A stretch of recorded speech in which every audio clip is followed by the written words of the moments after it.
In England, the reason that it might seem bizarre that British people have come all the way across the Atlantic to sort of look at Detroit music from 30 odd years ago is because in the north of England there was a lot of interest in soul music through the 60s, and in the south of England as that musical style progressed into funk, the north of England had an underground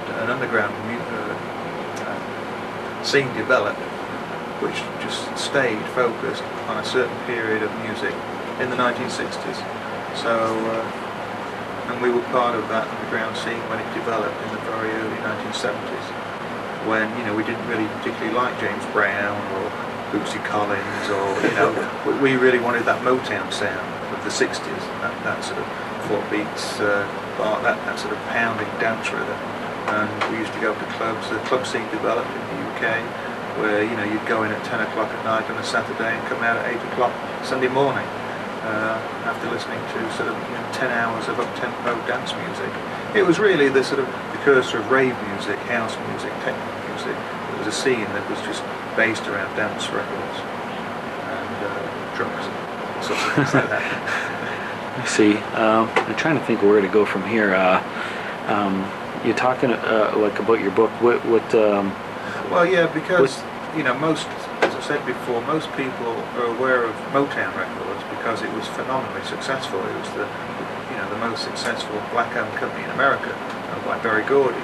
He tapped into the talent that was there in Detroit and made a good job of it. We had really good writers. He had the best some of the best singers and the arrangers, and the quality of his product that went out onto the record shelves was top-notch, because he wanted every record to be a hit. He didn't put a record out unless he thought it was going to be a hit.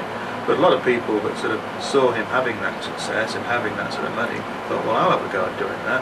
I know somebody who could sing, I know those songwriters, I know those musicians. They had a bit of money and they would cut a record. But without the financial backing to promote that record, like any independent record label, it will suffer, and they're just not successful. But the records themselves were good, but unsuccessful. Didn't make the charts because it didn't have the backing. Mm-hmm. And it's those particular records that that people from England focus on, because we're not bothered about Billboard charts, we're bothered about the music. And obviously you don't want to hear the same Motown record all the time. You want records that you haven't heard before. So that's when DJs started coming over to the US to sort of, to go through old warehouses and thrift shops and contact people that might have records that they made in the 1960s, and take them back and play them in the clubs. And it's still going on now. Yeah. It's not stopped. It's It's like it started, say, around 64, 65. People were playing old R&B tunes in various clubs, and somehow it caught on. I mean, the buzz was generally around London in the 60, 62, 63, 64. And as Graham was saying earlier, that soul music that was down there, people carried on listening to it in the north of England. And it has its ups and downs. You can go to a club, there's about 3 big all-nighters at the moment, and 1,000 people go to each one. Plus, I've noticed listening on the radio in England that there's a Jazz FM. Radio in England's terrible. It's monopolised by the BBC and a few local radio stations. So to get, there's a station home called Jazz FM, and they have a soul programme that plays this sort of music with a bit more modern music as well, modern soul music that is. And I've noticed over the last, year or so, more clubs are happening, and a lot of the people who used to go to these things like me and Graham did in the late 60s, early 70s, they've got married, got a job, mortgage, kids and all that. Well, those are starting to go away now, and they're left with free time, so they're going to these clubs again, and they're going out dancing again. Plus there's a younger market that's coming up and listening to it a little bit. It's not massive, but it's substantial to be taken note of, really. I see. Is it just you that is writing the book, or is it both of us? Are you collaborating at all? I was just trying to think about on that aspect. Well, yeah, the book project. Who would you be targeting the book for when you release it? Like, if it, because there was a point in time where R&B was, Well, yeah, there's quite a few books on Motown Records. records. You know, I think there's about 10 just on Motown, and if you read any of them, I don't think you'll find mention of maybe any other record label in Detroit. You know, it's very much about Motown music, whether it's Diana Ross's autobiography or The Temptations or Stevie Wonder or Berry Gordy's, you know, whatever. You know, they don't mention anything else, certainly not in depth, about what was going on in Detroit. And like I said, there was a lot of things going on there, a lot of good records coming out. They didn't have the success, but like I say, they're still good records. So the book that I'm working on will focus and redress that balance.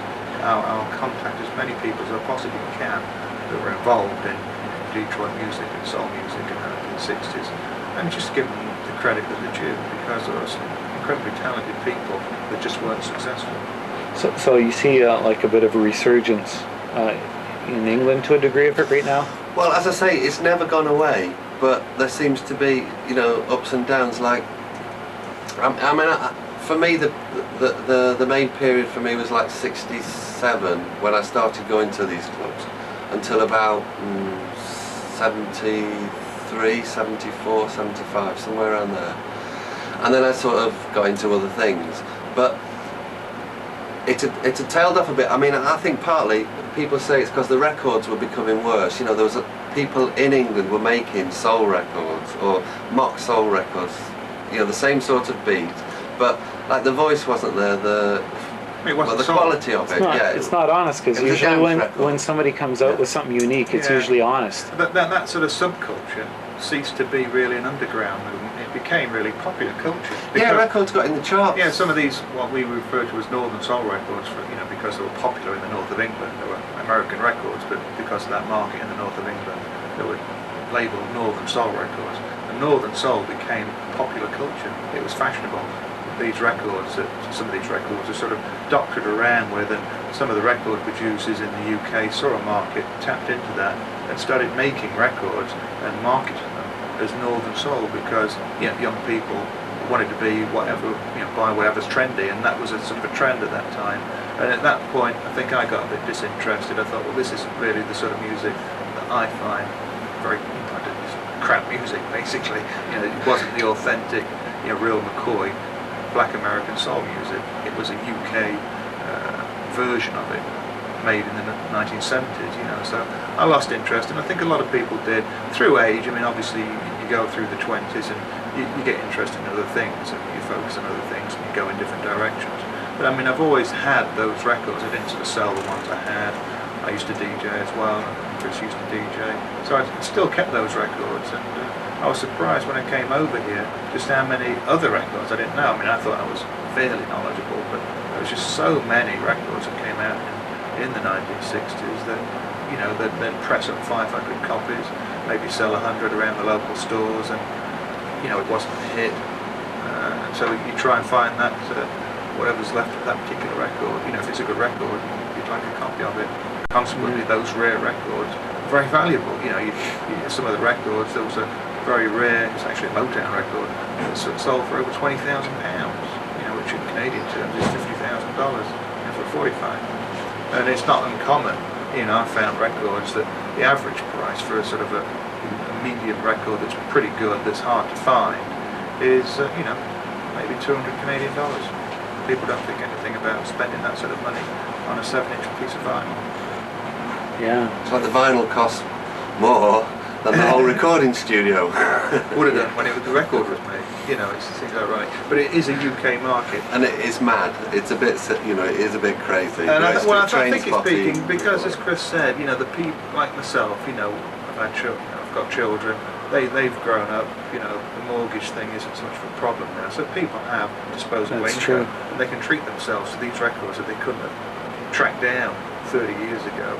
So there's a certain amount of money floating around in the UK at the moment, and people can sort of indulge in that sort of collecting hobby that they have. Do you think, it's something I thought about lately, is maybe when the music came out in its earliest form, when you first turned on to it, is that becomes a standard, and then you get more picky as you get more knowledgeable about it, and then maybe a few years later you start to look back and you compare everything to that first high or whatever, that when the music that you figure was golden.